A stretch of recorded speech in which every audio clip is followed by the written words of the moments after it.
गोवी विज्ञान पदविये ज्ञानाग्ने दावी मांडविये दृश्य द्रष्टा सर्वज्ञ सोयी अवगा होय दातारा विश्व हे तूची क्षरणासी आत्मा जगदाकारे होसी सवेची क्षरले मूडिसी तदा शेखिकत्व माऊली ज्ञानेश्वर महाराज की जय.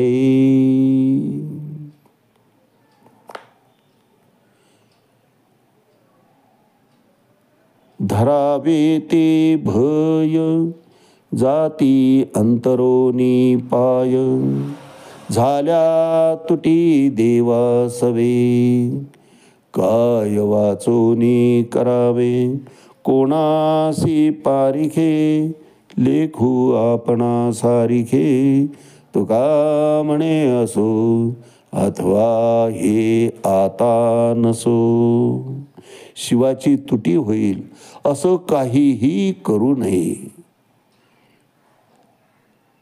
जीव प्रत्येक वेळेस नवीन देह धारण करून येत असतो आणि त्या देहाच्या माध्यमानं जीवानं शिवतत्वाशी एकरूप व्हावं हे अपेक्षित असतं महाराज.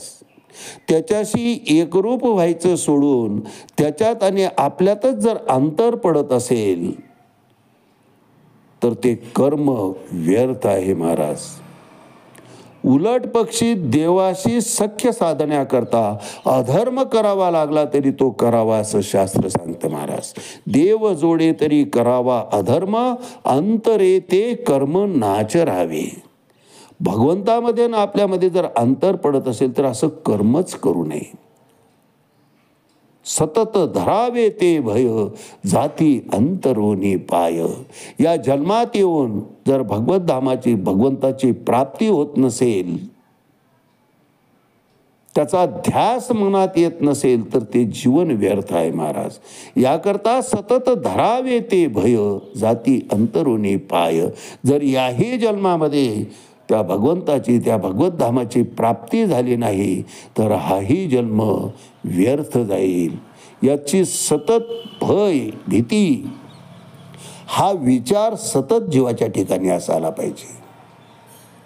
आणि जर जीव शिवात अंतर पडलं तर जगून उपयोग काय महाराज. अंतिम साध्य तर त्याची प्राप्ती करून घेणं हेच आहे. आणि साध्याच्या प्रतीच जर आम्ही पाठ फिरून उभं राहिलो सतत वासनेमध्येच रममान झालो विषयाच्या अधीन राहिलो तर भगवत धामाची प्राप्ती होणार नाही महाराज. कारण जोपर्यंत जीव विषयासक्त आहे मनाची विषयाकडे धाव आहे तोपर्यंत परमार्थाच्या वाटेला जीव जातच नाही. आणि जात असला तरी तो दांभिकपणा आहे. त्याच्याशी एकरूप जीव कधीच होऊ शकत नाही. परमार्थाची प्राप्ती त्याला होतच नाही महाराज. अर्जुन कुरुक्षेत्री जो आलेला आहे तो कर्त्याच्या भूमिकेत आलेला आहे. मी हे करल मी ते करल. ईश्वर शक्तीची ईश्वराच्या ताकदीची ईश्वराच्या व्यवस्थेची त्याला कल्पनाच नाही महाराज. हाच अहंभाव जीवाचा जावा याकरता भगवंतांनी श्रीमद भगवद्गीता उपदेशली.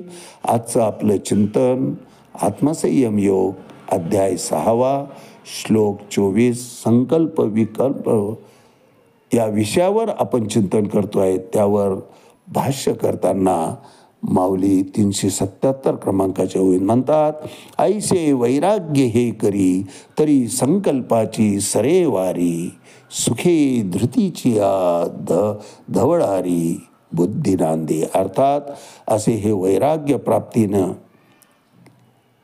वैराग्याची आपण जर प्राप्ती केली तर संकल्पाच्या खेपा संपतात.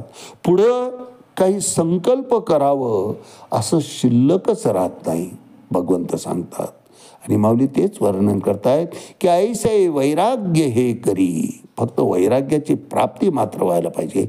वैराग्य उत्पन्न व्हायला पाहिजे. जीवाच्या ठिकाणी विरक्ती यायला पाहिजे. अनासक्त व्हायला पाहिजे. विषयापासून विरक्त व्हायला पाहिजे. ऐसे वैराग्य प्राप्त झाल्यानंतर काय होतं, माऊली ते वर्णन करतायत की ऐसे वैराग्य हे करी तरी संकल्पाची सरे वारी, सुखे धृतीची धवडारी बुद्धी नांदे.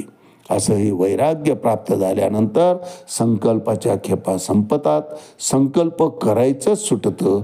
काय पाहावं तेच शिल्लक राहत नाही महाराज. निरीच्छ जीव होऊन जातो आणि धैर्याच्या मंदिरात बुद्धी सुखानं वास करते. त्या बुद्धीच्या संकेतानं मन भगवंत चरणी लीन होऊन जातं. मन आणि बुद्धी भगवंताच्या चरणावरच विसावते. आणि एकदा ही अवस्था प्राप्त झाली की जीव शिव तत्व एक होऊन जातं. अद्वैत भाव उत्पन्न होतो. असो ऐसा कोठे आठवची नाही, देहीची विदेही भोगदशा. अशी मुक्ताची अवस्थाच जीवाच्या ठिकाणी प्राप्त होऊन जातं.